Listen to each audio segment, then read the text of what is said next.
Oke, baik. Di sini saya akan menjelaskan tentang hidrosefalus. Hidrosefalus adalah kelainan patofisiologis otak yang mengakibatkan bertambahnya cairan cerebrospinal atau dengan tekanan intrakranial yang meninggi sehingga terdapat pelebaran ventrikel. Oke, yang pertama yaitu infeksi yang terjadi akibat peradangan di otak dan penyumbatan pada saluran tempat cairan cerebrospinal atau CSF, di mana produksi dan penyerapan CSF terganggu dan mengakibatkan penumpukan cairan dan terjadilah peningkatan tekanan, kemudian mengakibatkan terjadinya hidrosefalus. Yang kedua yaitu pendarahan otak terjadi di otak, penyumbatan aliran CSF, kemudian penumpukan cairan meningkatkan tekanan, kemudian menekan pembuluh darah yang mengakibatkan perfusi otak, penurunan perfusi otak, dan terjadilah hidrosefalus. Kemudian kelainan bawaan yaitu ketidakseimbangan antara produksi dan penyerapan cairan cerebrospinal atau CSS, terjadi penyumbatan di salah satu jaringan aliran, kemudian CSS tidak dapat mengalir dengan lancar dari ventrikel, kemudian penumpukan cairan itu meningkat ke tekanan di dalam rongga otak dan mengakibatkan kerusakan jaringan otak, di mana tekanan tersebut meningkat dapat merusak jaringan otak dan mengakibatkan terjadinya hidrosefalus. Oke, sekarang kita tiba pada pemeriksaan diagnostik pada hidrosefalus.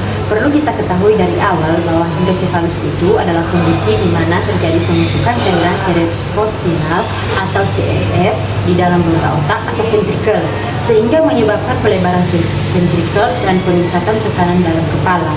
Pemeriksaan diagnostik ini bertujuan untuk memastikan adanya penumpukan cairan, menentukan penyebabnya, serta menilai sejauh mana dampak terhadap fungsi otak. Oke, sekarang kita akan membahas pemeriksaan diagnostik pertama, yaitu pemeriksaan fisik atau neurologis yang berkaitan untuk memeriksa kelainan bawaan atau infeksi. Pemeriksaan ini dapat mendeteksi tanda-tanda klinis awal akibat peningkatan tekanan intrakranial seperti pembesaran kepala, fontanel menonjol, dan gangguan refleks serta perubahan kesadaran. Pemeriksaan kedua yaitu ultrasonografi atau USG kepala. Pemeriksaan ini berkaitan juga dengan infeksi, radang jaringan, peningkatan jumlah CSF, pelebaran ventrikel, serta neoplasma dan sumbatan aliran CSF. Nah, pemeriksaan ini bertujuan untuk mendeteksi pelebaran ventrikel atau ventrikumegali dan mengkonfirmasi adanya obstruksi. Pemeriksaan diagnostik ketiga yaitu CT scan. Ini juga dapat mendeteksi kelainan bawaan dan neoplasma, misalnya obstruksi atau massa yang menghambat aliran CSF. Nah, pemeriksaan ini dapat memperlihatkan penyebab sumbatan atau obstruksi dan efek terhadap jaringan otak akibat peningkatan tekanan. Pemeriksaan diagnostik selanjutnya yaitu nomor 4, itu magnetic resonance imaging atau yang biasa disebut dengan MRI. Nah, pemeriksaan ini dengan medan magnet dan juga gelombang radio untuk melihat otak secara jelas. Itu tujuannya mencari penyumbatan cairan di dalam otak dan dapat menilai kondisi jaringan otak. Itu berguna untuk merencanakan operasi pemasangan stent. Terus yang kelima itu pemeriksaan dengan tekanan cairan cerebrospinal atau CSF TAPCAS. Nah, itu pengambilan sedikit cairan otak melalui selangkangan untuk mengukur tekanan dan melihat respon pasien.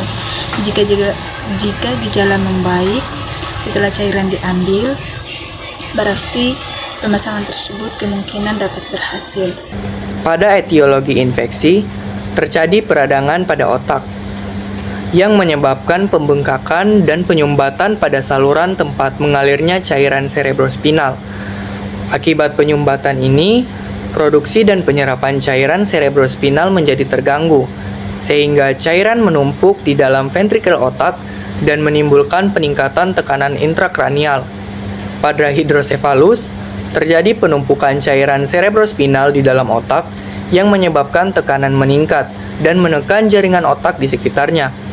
Tekanan ini mengganggu aliran darah otak sehingga suplai oksigen menurun atau hipoksia. Akibat kekurangan oksigen dan peregangan jaringan, tubuh melepaskan zat kimia pemicu nyeri. Dan zat-zat ini menstimulasi ujung syaraf nyeri dan mengaktifkan pusat nyeri di otak, sehingga pasien merasakan nyeri akut. Kriteria hasil, setelah dilakukan tindakan 1 kali 24 jam, diharapkan sakit dan nyeri kepala menurun dengan kriteria hasil. Yang pertama, frekuensi nadi membaik, kedua, kesulitan tidur menurun, ketiga, gelisah menurun, keempat, pola nafas membaik, kelima, sakit dan nyeri kepala menurun. Dengan intervensi, yang pertama, identifikasi lokasi, karakteristik, durasi, dan frekuensi. Yang kedua, identifikasi skala nyeri. Yang ketiga, identifikasi riwayat alergi obat. Kemudian terapeutik, yang pertama, kontrol lingkungan yang memperberat rasa nyeri. Kemudian yang kedua, fasilitasi istirahat dan tidur. Dan edukasi, jelaskan efek terapi dan efek samping obat pada keluarga, dan jelaskan penyebab, periode, dan pemicu nyeri pada keluarga. Kemudian lanjut pada etiologi kedua, perdarahan otak, di mana darah yang keluar dari pembuluh darah pecah akan mengalir ke jaringan otak atau ventrikel otak yang menyebabkan penyumbatan pada cairan cerebrospinal.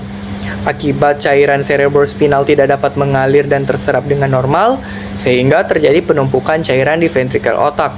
Penumpukan ini menimbulkan peningkatan tekanan intrakranial, yang kemudian menekan pembuluh darah otak dan menyebabkan penurunan perfusi otak atau aliran darah ke jaringan otak menurun, hingga akhirnya terbentuklah hidrosefalus. Tekanan yang terus meningkat ini menyebabkan sel-sel neuron mengalami kerusakan jaringan otak, dan dari kondisi ini muncul masalah keperawatan, penurunan kapasitas adaptif intrakranial, yaitu ketidakmampuan otak dalam menyesuaikan diri terhadap peningkatan volume atau tekanan di dalam tengkorak yang mengancam fungsi neurologis pasien. Dan setelah dilakukan tindakan 1 kali 24 jam, diharapkan sakit kepala berat, penurunan kesadaran, bradikardia, dan tekanan darah meningkat dengan kriteria hasil.